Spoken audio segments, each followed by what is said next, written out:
In 1977, that's 2 years before I was born, representing the Wycliffe missionary, a guy called Daniel Everett travelled to Amazonia to try and convert the Paraha people to follow the way of the Bible. Instead, they converted him. He abandoned his faith, discovered new values, and basically left his old life behind. Why? Very simple. He found what I believe to be the happiest people in the world.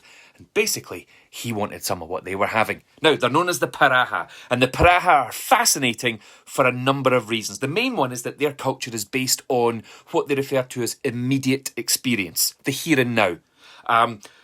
How often do we talk about people being in the present and how important that is? But members of this primitive tribe are said to be the most simple and happiest people living on earth. They base their knowledge purely on facts and relationships. Now, first up, it's all about accepting things as they are. There's no such thing as politeness within the Paraha tribe. They actually believe that politeness only shows a lack of respect and trust in each other. So everything is or should be centred around love, support and understanding each other. I love it. Now, the Paraha tribe never question or try to reason with anything, really, too much in life.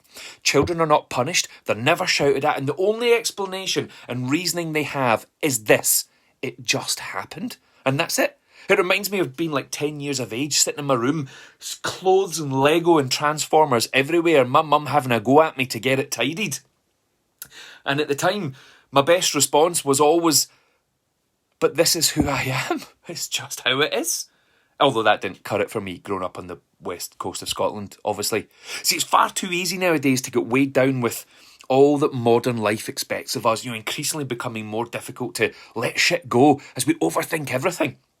Way before the Beatles ever told us to let it be, or Frozen taught us to let it go, it turns out that the Paraha tribe had it nailed a long, long time ago. They don't question anything, nor do they try and see deeper aspects of feelings or situations. And by the way, as a black belt in overthinking, that appeals to me in so many ways. Natural occurrences are never questioned. Things just happen. So if a rebellious teenager wants to be alone for the whole day and sit in their messy bedroom on their own, fine, you're free to do anything you want, as long as you're willing to then not eat all day. See, that would be my downfall, wouldn't it? No dinner, yeah, not a chance for me. Now, a second ago I referenced something called immediate experience.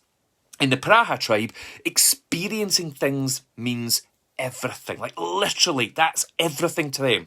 And what Everett discovered is that the Paraha culture is bothered only with matters that fall within their direct personal experience. And therefore, there's no undefined past or future, only their current personal experience and actual literal living memory. There's a thing called zibapayo, and it means experiential liminality. It describes something experienceable or something that you've already experienced. So they don't value past or future, but instead they focus on now.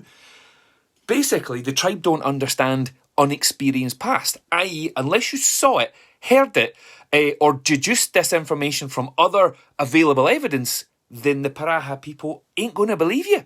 So basically, there's no dwelling on the past, zero worrying about the future, and bullshit isn't even a thing. There's no lies, no exaggeration, no making stuff up, there's no rumours, there's no falsities, there's no gossip, there's no hearsay. Can you imagine? Man, life would be so much simpler without all that bullshit that the modern world has to deal with. Zibapayo, ladies and gentlemen, experiencing living in the present, the here and now. And one of the strongest Paraha values is that they don't believe in coercion. You simply don't tell other people what to do. You don't force anything, you don't command, and you don't even give advice. And everyone knows what they have to do without actually being told to do it. And since there's no social hierarchy, no one is better or worse than the other one. The tribe doesn't have leaders. I love it. Everyone is equal, and everyone is equally good. Imagine that at work, or better still, in modern day politics. No hierarchy. No theft, no crime, you don't have property, there's no prejudice. They sing during the night and they believe that dreams and reality are equally important. And they also happen to change their names every 7 years. Quite like this, might give it a try. The Paraha have no knowledge of dates or calendars. And within their culture, there's no God, there's no myths. They teach us that happiness lies in small, daily activities. The more we try and complicate, the worse the lives become. It seems quite easy to be happy when you think about it, as long as you don't overcomplicate your life or overthink your thinking or live in the modern world. hit that subscribe button, people.